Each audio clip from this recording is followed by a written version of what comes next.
Buenas tardes. Continuamos con este ciclo de conferencias de la Semana Abad 2023.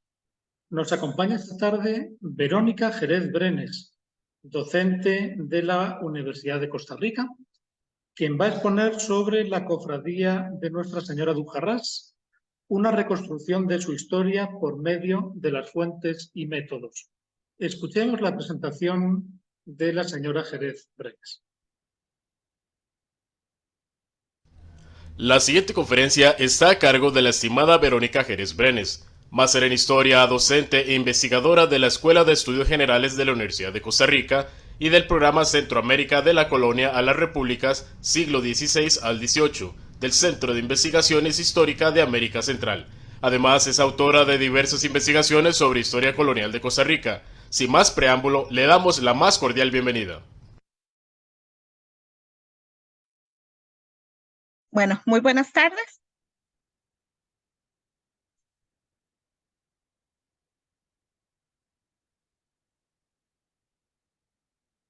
El tema de hoy que les voy a presentar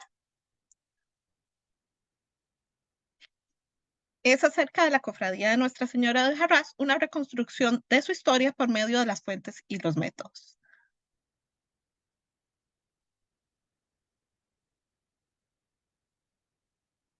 Esta conferencia es fruto de mi tesis de maestría académica en historia, en la cual trabajé acerca de la Cofradía de Nuestra Señora de Ujarrás en sus diversos aspectos.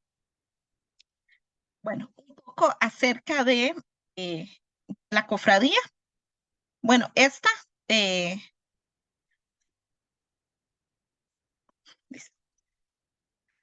se encuentra ubicada en el pueblo que lleva el mismo nombre, el pueblo de Ujarrás. Se encuentra a unos 16 kilómetros al suroeste de la ciudad de Cartago. Tiene algunas particularidades, entre ellos que pasó de ser un pueblo de indios a uno de mulatos y mestizos. Principalmente este cambio se nota a partir de 1742. Es el momento en que deja de ser una ruta de paso o estar dentro de la ruta que realizan los gobernadores a todos los pueblos de naturales, a todos los pueblos de indios. Ujarrás además servía de sitio de paso para quienes se dirigían de Cartago a Matina, o sea, a la costa del Caribe, por el llamado Camino Real. Era a su vez un punto de abastecimiento y de defensa, y llegó a contar con una milicia de 320 hombres para 1822, por lo cual tiene una historia que es muy interesante y que también está mediada por el papel de la cofradía y de la devoción a su patrona. Aquí les muestro un par de planos de las tierras de Ujarrás, uno de 1767 y uno realizado por Figueroa de 1824. Ujarrás también en este paso de pueblo de indios a un pueblo de mestizos y mulatos, eh, y al recibir el título de villa en 1813 y 1814, tiene una particularidad que además se le da la posibilidad de que solicite muchas más tierras. Y esto también atrae a mucha más cantidad de población. Pero bueno, lo que nos reúne hoy, libros de las cofradías. ¿Y qué es una cofradía? Una cofradía es una congregación o hermandad laica fundada por devotos de una advocación religiosa. Se fundaba bajo la protección de un santo patrono, ya fuese Jesucristo, una advocación de la Virgen María o un santo reconocido por tal por la Iglesia Católica. Es interesante porque las cofradías, como se menciona, son hermandades laicas. Entonces, si bien es cierto que personas sacerdotes formaran parte de la cofradía, estas estaban pensadas para que quienes las integraran fueran personas que no tuvieran una vinculación con la iglesia. Eran hermandades de laicos y eso les daba un espacio de participación y de reunión muy importante. Ahora, ¿qué se debían seguir para fundar una cofradía. Bueno, lo primero era escoger un patrono o patrona titular, lo cual implicaba conseguir una imagen o una estampa para comenzar. Lo segundo, establecer sus ordenanzas. Bueno, ¿qué son las ordenanzas? Las ordenanzas son todas estas reglas que debían seguir las personas que formaban parte de la cofradía. Ahí se establecía las normas de su funcionamiento, si iban a realizar alguna función de caridad, todo lo que tenía que ver con las fiestas, los patronos, etc. Y además, el tercer paso era buscar un financiamiento. ¿Por qué? Porque la cofradía debía contar con un capital para costear los trámites. En primer lugar, los trámites de elección de la cofradía.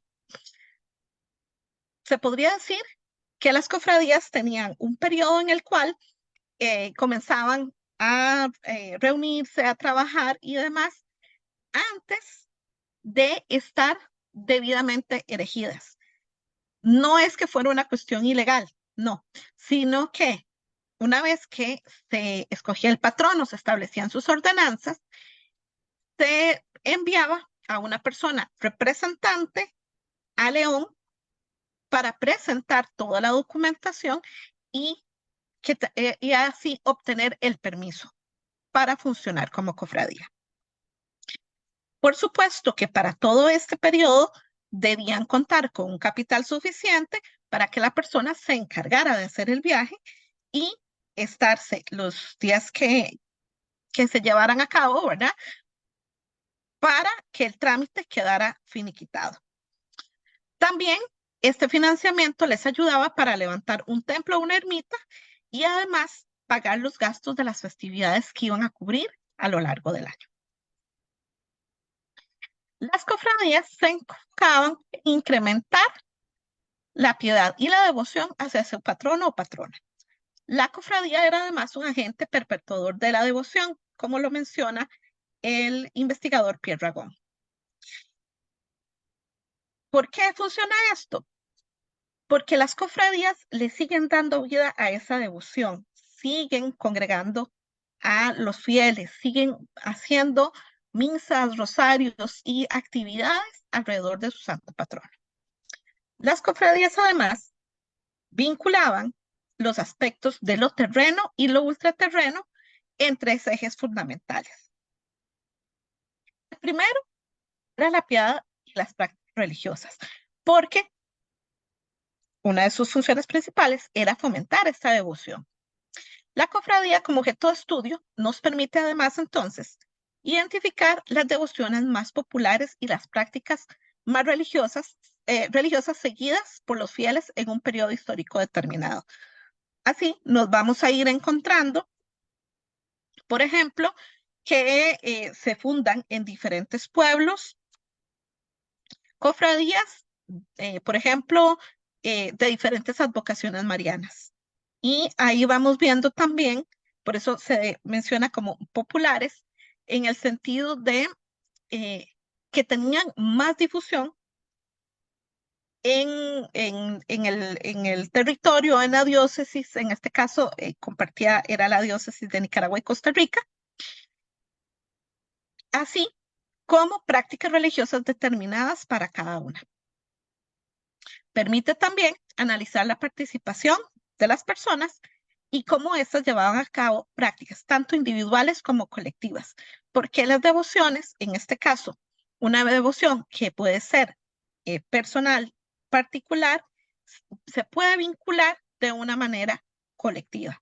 Como yo puedo ser muy devota de Nuestra Señora de la Inmaculada Concepción y yo le rezo de manera individual. Y al entrar en la cofradía, yo formo parte también ahora de un colectivo. Entonces, yo tengo un plano en el que trabajo mi devoción o estoy perpetuando una serie de prácticas que son del ámbito de lo privado, así como otras que son del ámbito de lo colectivo. Por ejemplo, los rezos, los rosarios, pueden estar en el ámbito de lo privado o de lo familiar, mientras que las misas y las procesiones combinan el ámbito de lo colectivo. ¿Por qué? Porque en ellas se reúne la comunidad. El segundo eje en el que se pueden analizar las cofradías es la dimensión social. ¿Por qué? Las cofradías se conforman como espacios de sociabilidad y de reunión un poco menos vigilados o controlados. Durante el periodo colonial no era que se podían hacer clubes, sitios de reunión, ¿verdad? Que estuviesen fuera del control de la corona. Entonces, estos espacios se convertían también en espacios de sociabilidad en el que podían compartir personas, y es interesante porque las cofradías, dependiendo de su conformación, que podían ser, por ejemplo, gremiales, o sea, de personas de un mismo oficio, o podían ser más abiertas, y en las cuales podían integrar tanto a hombres como a mujeres, como a personas de diferentes etnias. Entonces, nos permite también ver en esta dimensión de lo social la composición étnica de la cofradía, social y de género. Habían cofradías consideradas abiertas, en la que, si bien había una diferenciación étnica y social muy fuerte, los cofrades compartían, sin importar el grupo étnico al que se encontraba. En cambio, también nos podemos encontrar como las cofradías indígenas, como es el caso de las cofradías indígenas de Nicoya, que investigó doña Claudia Quirós. Estas cofradías estaban limitadas y estaban pensadas para que quienes participaran fueran la población indígena, fueran los indígenas. Entonces, dentro de sus miembros, no vamos a encontrar, por ejemplo, a hombres blancos, ¿verdad? O mujeres blancas. ¿Por qué? Porque estaba pensada para ser cofradías indígenas. Podía también que se dieran cofradías únicamente de hombres, cofradías únicamente de mujeres. En el caso que estamos trabajando, no hay o no he encontrado ninguna documentación que me refiera a que fuera una cofradía cerrada. Me parece que responde a una cofradía abierta. Claro está, las cofradías estaban jerarquizadas internamente, en lo que los puestos de más relevancia o de mayor responsabilidad estaban en manos de hombres blancos de origen español o criollos. Por lo cual, vemos que también funcionan mecanismos que permiten mantener el orden de una sociedad que está claramente jerarquizada. Como les mencioné al inicio, Ujarrás pasó de ser un pueblo de indios a un pueblo de mulatos y mestizos. No fue una transición fácil. Hubo momentos en los que los mismos pobladores demandan a personajes que los, y en el lenguaje de la época, que los reputan de indios, ¿verdad? ¿Y cuál es la consecuencia que pensaríamos de que están reputados de indios? Bueno, es que si se vuelven a considerar pueblo de indios, volverían a pagar tributo, ¿verdad? Y además les permite pasar a mulatos y mestizos a una condición diferenciada. Las cofradías, además, poseían un carácter asistencial, tanto en lo terreno como en lo ultraterreno. Este aspecto no me fue posible determinarlo a partir de el libro de cargos de Nuestra Señora de Ujarrás, de la cofradía Nuestra Señora de Ujarrás, porque no tiene la parte de las ordenanzas. Esa documentación no la he podido encontrar. Pero, por ejemplo, la cofradía de la Inmaculada Concepción de Cartago tenía un carácter asistencial que se fundamentaba en que dotaban de dote a las doncellas pobres para poderse casar. Y eso está instituido en sus ordenanzas. Ese era el carácter existencial que tenía. Otras podían velar por otros aspectos de la vida, ya sea de la comunidad donde están insertas o de sus cofrades. Eso sería en el plano de lo terreno. Ahora, ¿cómo funcionaban en el plano de lo ultraterreno? Por ejemplo, las cofradías seguían rezando por las almas de los cofrades ya fallecidos, ¿verdad? Esto como un paso, esto como una ayuda para que alcanzaran la gloria eterna. Entonces, siempre están pensando, no es una desconexión, la persona que muere no deja de ser cofrade, sino que siguen vinculados por la oración. ¿Qué otra forma también que vincula esto terreno con lo ultraterreno? No solo se podían hacer cargo de rezar por el cofrade fallecido, sino que en algunos casos también ayudaban a la familia de el hermano fallecido.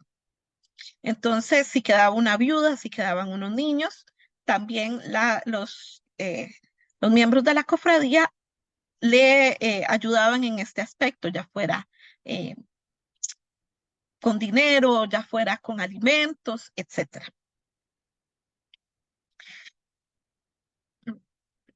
Por lo cual, vemos que parte de los fondos de las cofradías se destinaban para la ayuda en la vida y también en la muerte.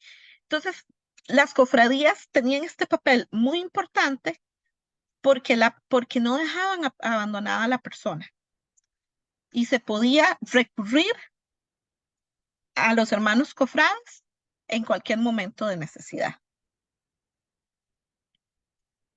Un tercer eje de la cofradía es la dimensión económica. ¿Por qué? Porque estas se constituyeron en entidades capaces de brindar financiamiento a terceros por medio de créditos. Usualmente se hacían a un censo del 5%. Recordemos que durante el periodo colonial, las cofradías y capellanías en algunos casos funcionaban como entes de crédito porque no habían otras fuentes de financiamiento. El prestar dinero recibiendo algo a cambio, ¿verdad? Podía rozar con la noción de usura y entonces esto se evitaba. ¿Quiénes no iban a prestar con una noción de usura? Entidades que tienen un carácter claramente vinculado con la religiosidad, en este caso la cofradía. Y prestaban con censo del 5%. También podemos ver la participación de la cofradía, por ejemplo, en la venta de bienes a través del hato y sus derivados. ¿Y qué es un hato? El hato es las cabezas de ganado, vacuno o caballar, que tenía la cofradía, o en este caso, el patrono o patrona. Todos los bienes de la cofradía eran técnicamente bienes de el patrono o patrona.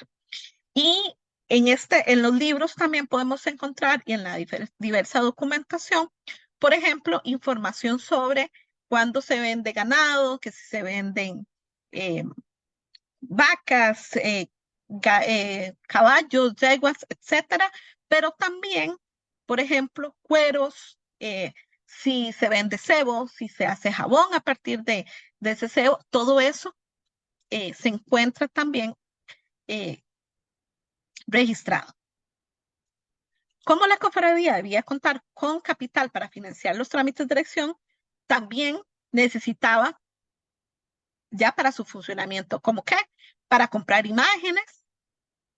No solo tenían la imagen patronal principal, porque si se erigía una iglesia, entonces también se necesitaban diversas imágenes que se usaban para las procesiones.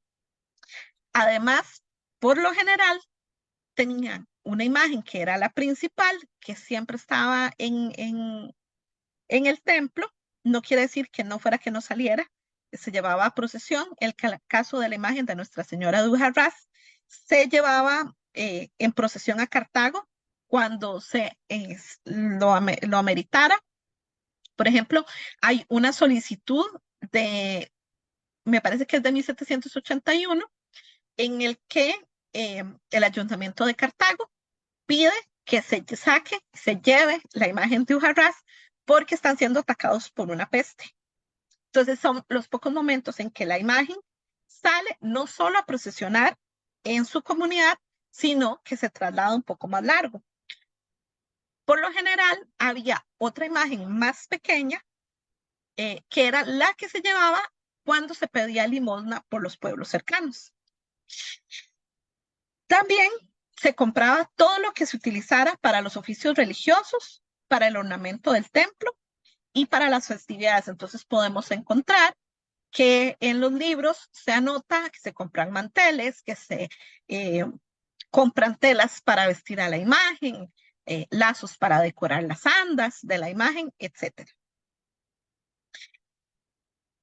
Como les mencioné, todo esto lo podemos encontrar en unos libros contables, que son los de cargo y data, y que dan fe de estos gastos realizados. Pero también nos podemos ayudar, por ejemplo, para identificar esa dimensión económica en los índices de protocolo. En los protocolos quedaban, por ejemplo, los créditos o los censos que una persona solicitaba, ¿verdad? Hacía toda la transacción y ahí quedaba estipulado el monto, la persona contrayente de la deuda y la cofradía que era la que respondía con el dinero. Este capital surgía, por ejemplo, del pago de la matrícula o afiliación de sus miembros. ¿Por qué? Porque se cobraba por afiliarse o por entrar a la cofradía. El monto, según lo que me he encontrado en diversos libros de cofradía, rondaba los 2 pesos. Los personajes más pudientes pagaban 4 pesos. Eso me lo he encontrado, por ejemplo, para el caso de la cofradía de Nuestro Amo, también citan Ujarrás, y que hay un sacerdote que forma parte y paga 4 pesos. También se puede encontrar uno que hay miembros que ponen que entran sin pagar y ponen que entran de caridad o de limosna. Entonces son personas que forman parte de la cofradía, pero no están pagando la afiliación, aunque sí la gran mayoría lo pagaba. Como ya les mencioné, la creación de uno o varios atos y también la donación por vía de limosna o vía testamentaria. Si revisamos los testamentos, que son una fuente muy rica para el estudio del periodo colonial, tanto en lo económico, lo social, como las mentalidades y prácticas religiosas, nos encontramos que habían personas que donaban una estampa, donaban la hechura de una imagen, etc. Y entonces esas eran las 3 vías por las cuales se podía construir el capital de la cofradía. Bueno, que son los libros de la cofradía. Son los registros escritos que cada cofradía tenía y eran llevados por su mayordomo de caja. Incluyen, como les he mencionado, las ordenanzas, las filiaciones y el balance de cuentas, entre otra documentación. Las cofradías estaban reguladas por medio del derecho canónico y sus libros eran revisados periódicamente por el obispo o por uno de sus representantes. Y esta revisión también nos encontramos el costo anotado en los libros de cofradía. Entonces, la persona podía ser el ecónomo, revisaba los libros, verificaba que los montos de entrada y salida cerraran los números y firmaba como bueno el libro. Dependiendo también de las posibilidades económicas de la cofradía, podían llevar varios libros distintos. Yo he encontrado la posibilidad de 3 libros distintos. ¿Y por qué me refiero a las posibilidades económicas de la cofradía? Recordemos que durante el periodo colonial, el papel se compraba, papel sellado. Entonces, los insumos para llevar los mismos libros también representaban un gasto para las cofradías. El primer libro podría ser el de asiento, que incluía las ordenanzas y el listado de todos sus miembros. La condición étnica, en algunos casos, no lo he encontrado yo para la ciudad de Cartago y Huaraz, que es lo que más he trabajado, que llevaran un libro separado para las personas de otra condición étnica. Entonces, que no se asentase, por ejemplo, a indios, negros o mulatos en el mismo libro que se asentaba a los blancos, ¿verdad? ¿Podían llevarlo por separado? Sí, pero no necesariamente. A veces también dependía de la cantidad de personas o de miembros de la cofradía. Entonces, si era una cofradía que contaba con un número un poco reducido, pues no tenía caso llevar 3 libros separados. Y también el pago realizado para incorporarse. En la imagen que vemos adjunta, este caso es de el libro de nuestro amo. Vemos un detalle en el cual nos ofrece el nombre de las personas y vemos la cantidad. Todos pagaron 2 pesos por la afiliación. El otro libro, que es el de los registros contables, libro de cuentas, llevaban los ingresos y gastos, lo que sería el debe y el haber. Este sí es de la cofradía de Nuestra Señora de Huaraz. Este libro abarca desde 1760 a 1818. Me parece, de acuerdo a la información que he encontrado, que la cofradía de Nuestra Señora de Huaraz era mucho más antigua que 1760. De hecho, está protocolizado un préstamo ascenso inscrito en 1690. Entonces, no puedo precisar el año de erección de la cofradía, pero sí puedo estimar que por lo menos en 1660 ya estaba funcionando y que tenía suficiente como para prestar dinero. Entonces, ya ahí le tendríamos, pensándolo, inscrita formalmente y funcionando. ¿Podía que fuera más antigua? Sí. La más antigua que me he encontrado es la de la Inmaculada Concepción, cita en Cartago, que es de 1593. Entonces, no sería extraño que fuese del siglo XVII esta cofradía. Como vemos en la imagen, ahí van anotando. Entonces dicen, ítem doy en descargo 4 pesos de plata. Y ahí dice, bueno, se pagó para tal cosa. Diferentes actividades, diferentes gastos, todo lo iban anotando. Ahora, el mayordomo de caja, que era la persona que se encargaba de llevar estos libros, no todas las llevaban con el mismo nivel de detalle. Lo suficiente para así llevar un indicativo de ingresos y gastos. En algunos momentos tenemos como unas sumas muy de totales. En otros sí se hace el desglose de los gastos de las festividades. Entonces podía en un caso aparecer, bueno, se gastaron 3 pesos en la festividad de la patrona. Pero otro mayordomo ponía por esos mismos 3 pesos y hacía el desglose y nos indica, bueno, y de esos 3 pesos, tanto se gastó en la cera de las candelas, tanto se gastó en pólvora, tanto se gastó en el pago de los músicos y nos permite entonces verlo con mayor detalle. En este libro de cargo y dato, el mayordomo llevaba entonces todas las cuentas y anotaba los gastos, las entradas de dinero y al final del año, entonces se hacía la revisión. No obstante, este final de año no corresponde al final del año civil, sino que corresponde al final del año de la cofradía. ¿Y cómo funciona esto? El año de la cofradía inicia con la festividad de su patrono o patrona, que es cuando se elige la persona que sería el mayordomo de caja. Entonces, si es una Inmaculada Concepción, el día de la festividad, que era el 8 de diciembre, iniciaba el libro de la cofradía y terminaba el 7 de diciembre del siguiente año.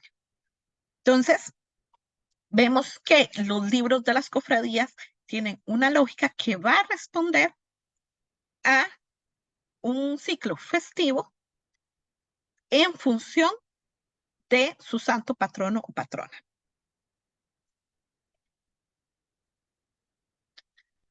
De la cofradía Nuestra Señora de Ujarrás se conservan en el archivo de la curia un libro de cuentas de mayordomía que abarca de 1760 a 1818 y además un libro complementario, que es el libro de recibos, en el que se desglosa el pago de servicios religiosos y que aparece la firma de quien recibe el dinero. Entonces, también nos sirve para darnos cuenta quién era el fraile o el cura encargado de la iglesia de Nuestra Señora de Ujarrás. En las imágenes, en la que vemos justo debajo del texto, corresponde al libro de recibos de Nuestra Señora de Ujarrás, y la que se ve casi de página completa es de la cofradía de la Inmaculada Concepción de Cartago. Este libro de recibos es complementario del de las cuentas. En el caso de Ujarrás, y se anota en los libros, es creado a partir de un pago excedido por el concepto de misas. Entonces, hay una denuncia por parte del mayordomo de caja de la cofradía que dice que el cura estuvo cobrándoles de más el precio de las misas. Entonces interviene el gobernador Tomás de Acosta, eso es en 1802, y le dice al mayordomo que entonces no lleve las cuentas solo en el libro de cargo y data, sino que tiene que llevar aparte el de recibos. Y entonces en el de recibos nos encontramos que se anota, se le pagó al cura Francisco Franco tantos pesos por la misa de la Inmaculada, y se entrega el dinero contra firma. Entonces, ahí nos permite también ver otro tipo de gastos más pormenorizados, por ejemplo, referido a el pago de misas, procesiones, y etc. ¿Cómo analizar estos libros? Bueno, ¿por qué métodos? Primero, dependiendo de las fuentes que tengamos. Si se tienen los libros de la cofradía, en este caso yo tenía libros que abarcaban desde 1758 a 1832 y utilicé otros que son complementarios, como los protocolos, que me daban cuenta de transacciones crediticias, venta de bienes, menciones en los testamentos, actas capitulares e inventarios de bienes. Para Nuestra Señora de Ujarrás encontré dos inventarios, uno de 1756 y otro de 1794. Es curioso porque en el caso de Nuestra Señora de Ujarrás, de la cofradía, estaban separados del libro de la cofradía. Me he encontrado, por ejemplo, en el caso de la cofradía de Nuestra Señora de Matina, que el inventario de bienes forma parte del libro de cargo y data. Complementario también los avalúos de remates de bienes, especialmente a partir de 1805, que se pasa una real cédula en la cual la corona pide que se haga el remate de todos los bienes de las cofradías. Y esto nos abre una ventana a saber un estimado de los bienes que para ese momento tenían las principales cofradías. El método que seguí en mi tesis de maestría fue el del análisis de contenido por medio de la creación de categorías que respondían a mis variables, que vamos a ver un poquito más adelante. Y también me permitió hacer un estudio de redes y de prosopografía vinculando los mayordomos, diputados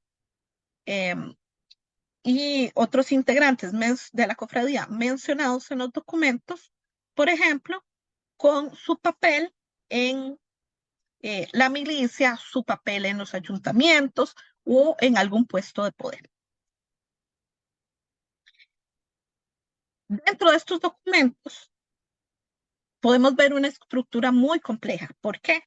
Porque debemos analizar lo que nos dice el documento, cómo se dice, y aquí yo incluyo lo que se oculta, no en un sentido de que se están escondiendo cosas, sino que si yo veo que viene dándose una misa jurada, por ejemplo, y se paga por esa misa jurada 1, 2, 3, 4, 5 años y después deja de pagarse, ahí ya yo estoy viendo que hay algo que no me están diciendo, ¿verdad?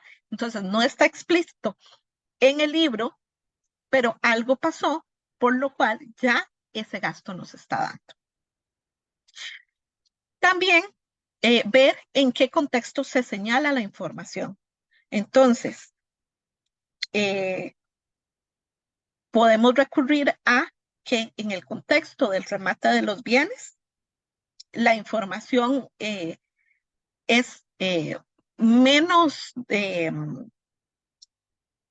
pormenorizada y que esto tal vez podía responder a que era un mecanismo de defensa para cuidar esos bienes. Porque si todo está escrito, entonces en el momento de que se revisan los libros y se piden para hacer el inventario de los bienes, para hacer un remate, entonces ahí está claramente. Entonces, ¿qué pasa? Que muchas veces las cofradías no señalaban todo lo que tenían porque era una manera de proteger sus bienes porque estas eran sus fuentes de financiamiento. Entonces, en el momento en que ya no tuviesen el hato que les servía para financiar las procesiones, tendrían que dejar de pagar o dejar de hacer la procesión. ¿Qué nos permite además este universo de análisis? Bueno, describir las tendencias en el contenido de los documentos acerca de la práctica religiosa asociada a la devoción de Nuestra Señora. Y es complejo porque ese es el nombre completo de la cofradía. A Nuestra Señora de la Pura y Limpia Concepción de la Candelaria al Rescate de Ujarrás. Y eso nos refiere también a el ciclo festivo de Nuestra Señora de Ujarrás y cómo participaba en el calendario litúrgico y cómo estaba también inserta dentro de la participación de las devociones individuales.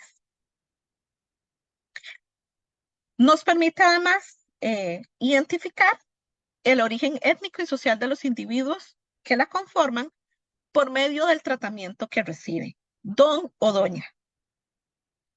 Esto va a cambiar muy cercano a el proceso de la independencia, en la que la consideración de, más bien, de ser vecino y ciudadano, ¿verdad? Viene diferenciado en este momento, en este periodo colonial, el don y el doña se mantienen como un signo de diferenciación social. Entonces, si en el libro, en el listado de los miembros, yo encuentro que alguien aparece como Don José, me dice que tiene una condición social elevada que la persona que aparece nada más, por ejemplo, mencionada como María. Ella no tendría entonces esa diferenciación social. También nos permite identificar condiciones por el sitio de residencia. Las personas que integran la cofradía de Ujarrás no solo residían en Ujarrás, también residían en Cartago, y lo encontramos, por ejemplo, que cuando se realizaban las festividades, se llamaban a los mayordomos y se les pagaba la manutención por los días de las festividades. Entonces se mencionaba que los mayordomos iban a llegar desde Cartago. También una identificación del origen étnico y social era dado por la función que cumplían dentro de la cofradía. Por ejemplo, el puesto de más prestigio era el mayordomo de caja. ¿Por qué? Porque era el que llevaba las finanzas. Entonces tenía que ser una persona con una reputación intachable y reconocida, que además le daba esta cualidad de ser mayordomo, le daba prestigio dentro de la comunidad. Y un libro de cuentas bien llevado, que además, por ejemplo, si la persona lograba hacer venta de parte del hato de ganado, que incrementara los bienes de la cofradía, ¿verdad? Mostraba no solo el celo por su función, sino también que tenía una capacidad que quedaba demostrada para el mundo de las finanzas del periodo. Entonces, cuando pedía una fianza para un puesto, por ejemplo, o no sé, le interesaba el estanco de tabaco, el estanco de licores, eran personas que ya tenían como carta de presentación que habían sido mayordomos y que sus libros habían quedado impecables. Entonces, estas funciones no quedaban para todo el mundo. Tenemos, sí, mayordomo de naturales, por ejemplo, o las mujeres cumplían también un papel diferenciado. No he encontrado, por ejemplo, el caso de mujeres mayordomas, ¿verdad? Eso me remite a que eran puestos exclusivamente dejados a los hombres. Y además, el tercer elemento es caracterizar valores, actitudes, creencias y prácticas de las personas, comunidades o grupos de religiosos y laicos. Estas son las fichas que yo utilicé con una unidad de análisis que es cada año registrado y a su vez las entradas anotadas por cada mayordomo. Yo las dividí entre las diferentes variables que eran unidades de contexto, los funcionarios, las festividades, los gastos, ingresos y también quienes revisaban la revisión de cuentas y el tipo de cuentas, porque se llamaban cuentas en cacao y cuentas en plata. Un desglose de las categorías, lo religioso y devocional, bueno, nos permite identificar el patrono, nos permite identificar qué tipo de cofradía es, si es penitencial, de gloria o sacramental, porque eso viene dado con el patrono. Entonces, ¿qué son cofradías penitenciales? Por ejemplo, las que se refieren a la pasión de Cristo. Entonces, una cofradía penitencial va a ser la dedicada a Jesús Nazareno. De gloria, por ejemplo, es a las advocaciones marianas, o también, por ejemplo, si fuese a Cristo resucitado. Y las sacramentales son las que se refieren a la hostia consagrada. Entonces, por ejemplo, nuestro amo es una cofradía sacramental. Con esto, las funciones que van a cumplir y en qué lo van a cumplir en el ciclo litúrgico. Porque entonces las cofradías penitenciales van a salir, por ejemplo, el Viernes Santo. Y las cofradías de gloria van a salir en otro momento del ciclo de festividades religiosas.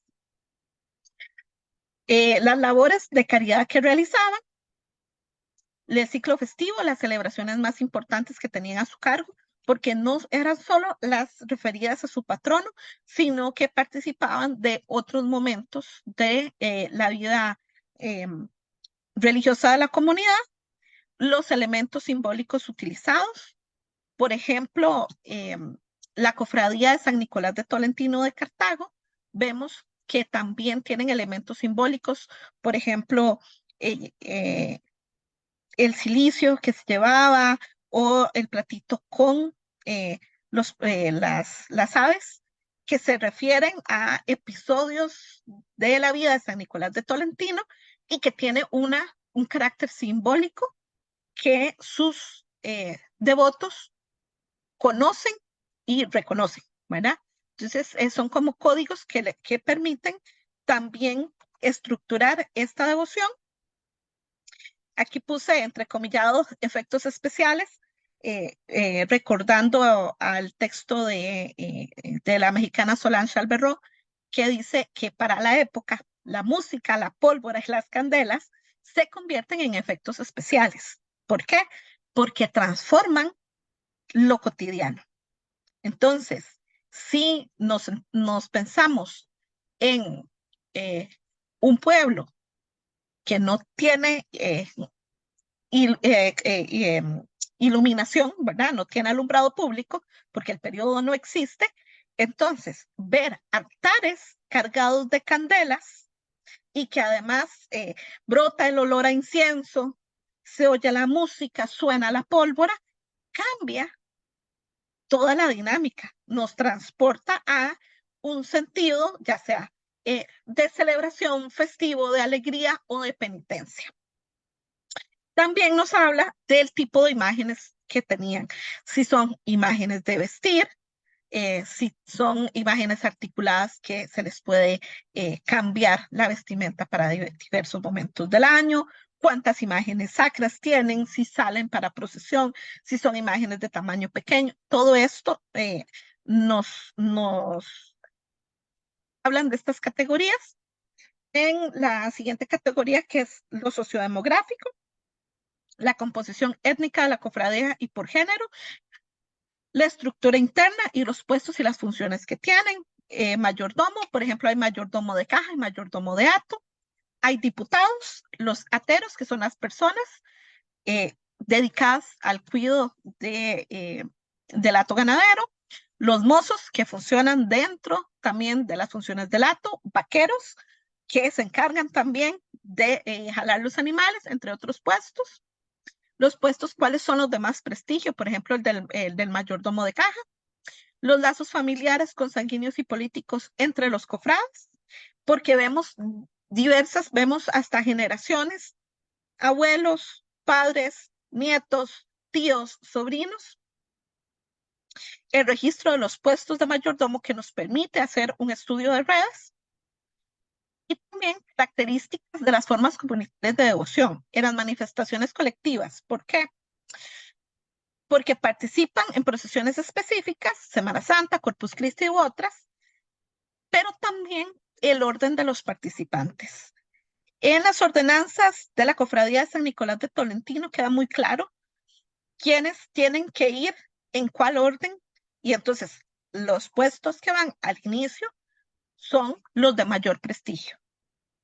Entonces, ahí nos va diciendo cómo hay una conformación que, si bien es una cofradía abierta, nuevamente es una cofradía jerarquizada. La dimensión económica, ingresos y gastos ingresos y gastos de funcionamiento de la cofradía, pero también nos abre una ventana a precios de productos de la época. Por ejemplo, reparación en el templo. Entonces, el precio de ladrillos, en la cuestión de la iluminación, las candelas, si se hacen manteles, los metros de telas, cuánto cuesta hacer las tejas, N cantidad de tejas, de las herramientas disponibles, y cuánto también se pagaba por los trabajos de manufactura, arreglos en la infraestructura del templo, reparación de muebles. Por ejemplo, yo me encuentro que se repara la caja en la que se guardan los bienes de la cofradía, que son las alhajas de la imagen y también los cabos de cera, de candela que quedan, y todo eso se va guardando. Hechura de manteles, que se paga 2 pesos por la música en las festividades, entre otros. Entonces, nos abre también una ventana a saber sobre los precios de esta época. Cuánto se pagaban por misas, por procesiones, por sermones, y junto con el manejo del dinero en plata, También el cacao como circulante. Entonces, en los libros encontramos que se señalan los costos en cacao y los costos en plata de los productos y servicios de la época. Aquí vemos en la imagen que se llevan dos cuentas. Esa es la cuenta correspondiente a cacao y esa es la cuenta correspondiente a plata. Les hablé de una información complementaria que eran dos inventarios. El primero, 1756, por el fallecimiento del mayordomo, don Francisco Fernández de la Pastora. Y anotan las joyas como aretes, collares, perlas, anillos de oro, así como vestidos que tiene la imagen. En el segundo inventario es una demanda interpuesta por el mayordomo de ese periodo, que fue Antonio de la Fuente. Pero lo interesante es que nos abre también a la posibilidad de conocer qué tenía la cofradía en ese momento.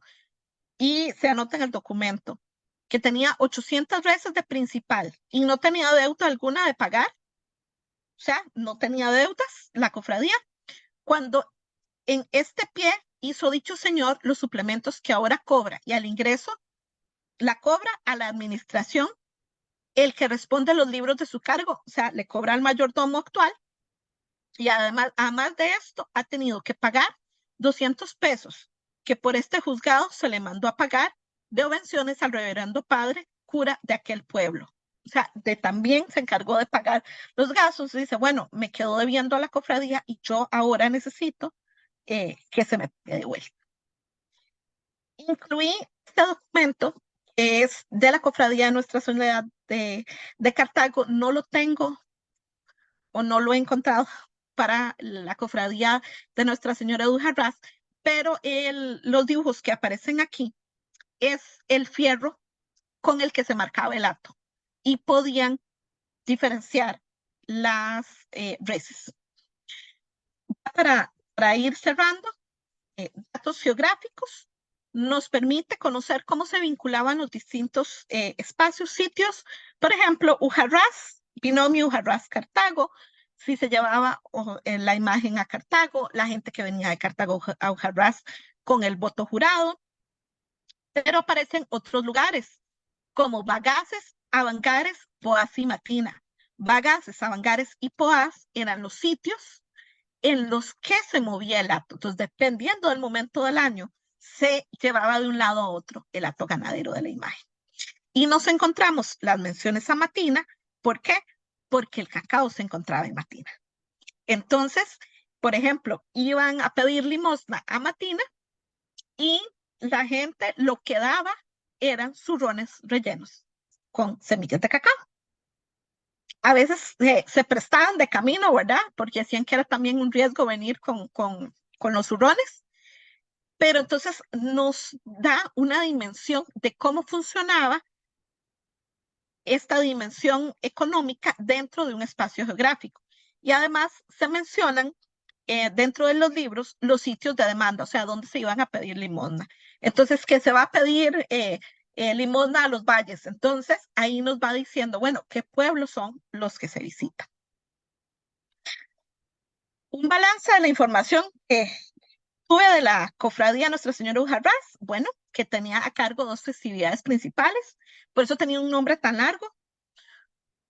Es de la Inmaculada Concepción de la Candelaria del Rescate de Ujarrás. Entonces nos refiere a un ciclo festivo que inicia el 2 de febrero, el Día de la Candelaria, que era su festividad principal, ya que se efectuaba la elección del mayordomo. Pero también se celebraba el 8 de diciembre, que corresponde a la festividad de la Inmaculada Concepción de Madrid. Se indica que es venerado en un templo construido en el pueblo de Ujarrás. Esto es importante porque podrían decir, bueno, es que es obvio porque es la cofradía Nuestra Señora de Ujarrás. Sí y no, porque a veces cuando no se tenía el dinero para erigir un templo propio, utilizaban uno ya existente. Entonces, por ejemplo, podemos ver que alguna cofradía estaba vinculada con el templo en el que estaba cita otra cofradía, porque les prestaban, por decirlo de alguna manera, mientras las instalaciones. Posiblemente esta cofradía ya estaba en funcionamiento antes de 1690. Sus bienes principales, un hato de ganado en Bagaces, que fue rematado en 1808, se estima con un valor de 1.973 pesos reales, pero rematado en 1.582 pesos, 2,5 reales, muy por debajo, y todavía a veces el que se hacía del hato ganadero a medio camino pagaba una parte y después decía que ya no tenía con qué pagar y ahí quedaba la deuda, ¿verdad? ¿Qué funciones tenía la cofradía? Esa es otra de las dimensiones encontradas. Por ejemplo, el pago de las celebraciones marianas y de Semana Santa, misas, sermones y procesiones. ¿Cuántos eran los gastos de manutención de diputados? Los gastos de mantener el hato, herramientas, pago del latero, infraestructura, fierro de los animales, gastos de la iglesia, ornamentación, los préstamos de dinero en plata y cacao, los sitios para pedir limosna fuera del Valle Central y otros vinculados con el hato, Bagaces, Sabangares y Matina, y las compras de candelas, que esto es interesantísimo, porque este es un extracto del libro, pero nos permite ver qué tan suntuosas eran las celebraciones y en cuáles celebraciones gastaban más. Obviamente, por el tipo de celebración, la Candelaria, que es se encendían candelas y se repartían a las personas que participaban, eran los momentos en los que se gastaba más en candelas, pero nos habla también no solo de la cantidad de cera que se gastaba, ¿verdad? De los gastos incurridos, sino también de la cantidad de personas participantes en estas celebraciones. Entonces, por ejemplo, tenemos que pasan de gastar 2 pesos al momento que se gastan más, que son 12 pesos en 1795, porque se reparten 200 candelas de cera. Entonces, ahí vemos o podemos dimensionar que por lo menos habían 200 personas en la celebración de la festividad de la Candelaria a las cuales se les daba una candela. Nos permite ver entonces la cantidad de personas que participaban en las festividades. También sobre las redes y las personas que constituyen la cofradía, en lo encontrado para Nuestra Señora de Ujarrás está cubierto por los libros de mayordomos, que eran hombres de origen español o criollos, con participación en la vida política y militar de la provincia. Algunos personajes reconocidos, como don José Fernández de Castellanos, don Francisco Fernández de la Pastora, don Tomás de Soto y Barahona, don José Romualdo de Oromuno, don Francisco Carazo y don Antonio de la Fuente. Don Antonio de la Fuente es un personaje muy particular. Yo realicé un artículo sobre él porque tuvo diversos puestos, fue alférez real, se encargó también del estanco de tabaco y era el abuelo de Monseñor Anselmo Llorente y La Fuente. Entonces, nos da también una idea de cómo estas redes se manejaban. Podemos ver aquí en este cuadro que el total de los mayordomos cubiertos por los libros, por que obtuve la información, fueron 14 personas, muchos repetían años y años y años, después entraba otra persona, después volvían a asumir los que ya habían asumido, y nos encontramos que de esos 14, solo uno no tuvo puesto militar. Entonces, siempre nos remite a que ser mayordomo era uno de los puestos de prestigio, y nos lleva también entonces a conocer cómo la cofradía se inserta en la lógica social, económica y también de carácter devocional del periodo colonial en Costa Rica. Y eso sería. Muchísimas gracias.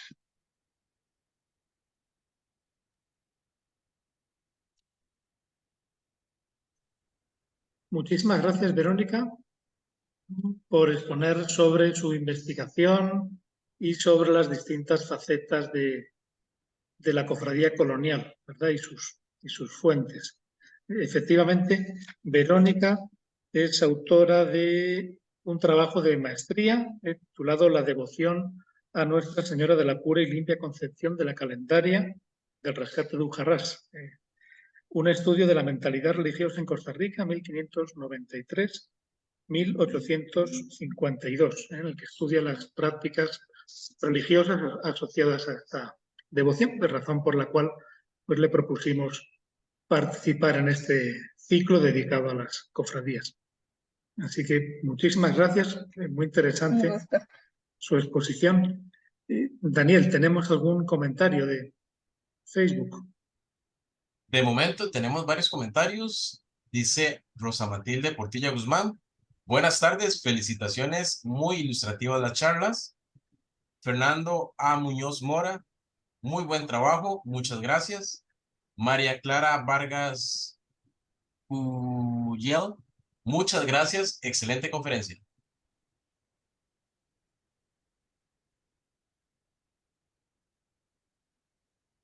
Bueno, pues muchísimas gracias nuevamente. Si no tenemos más intervenciones, entonces damos por finalizada aquí la conferencia. Gracias a Verónica por su participación, le agradecemos mucho.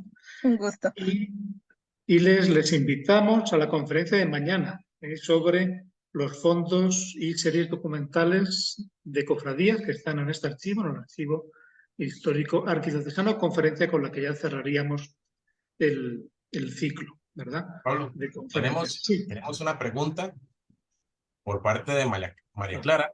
Dice: quisiera preguntarle a la conferencista si ha encontrado, en el caso de los gastos por música, detalles sobre la cantidad y tipos de músicos contratados. No, en realidad, en esa parte es muy escueta la información.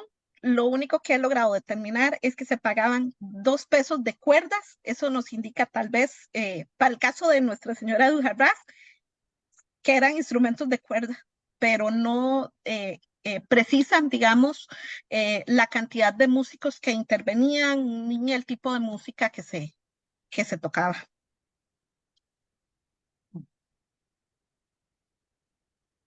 Perfecto, muchas gracias. Un gusto. Sí. Yo en algún inventario de otras cofradías he visto los instrumentos que tenía la cofradía. No recuerdo bien cuáles eran, pero sí recuerdo que se mencionaba eso de otra cofradía distinta. Pero puede ser tal vez en el caso de la de San Nicolás de Tolentino, que sí hay mención, entonces no sé si era, no me acuerdo el instrumento, pero decía que sonaba como destemplado. Pero dependía también de la cofradía, ¿verdad? Y el patrono, si tenían instrumentos propios o pagaban. Ajá. Muy bien. ¿Alguna consulta más, Daniel? No, de momento, tenemos un último comentario por parte de Ninfa Chávez, que nos dice: muchas gracias, excelente. Entonces cerramos. Perfecto. Con gusto. Perfecto, bueno, pues muchas gracias a todos y nos veníamos mañana ya con la última conferencia de este ciclo. Que pasen una feliz tarde. Hasta mañana.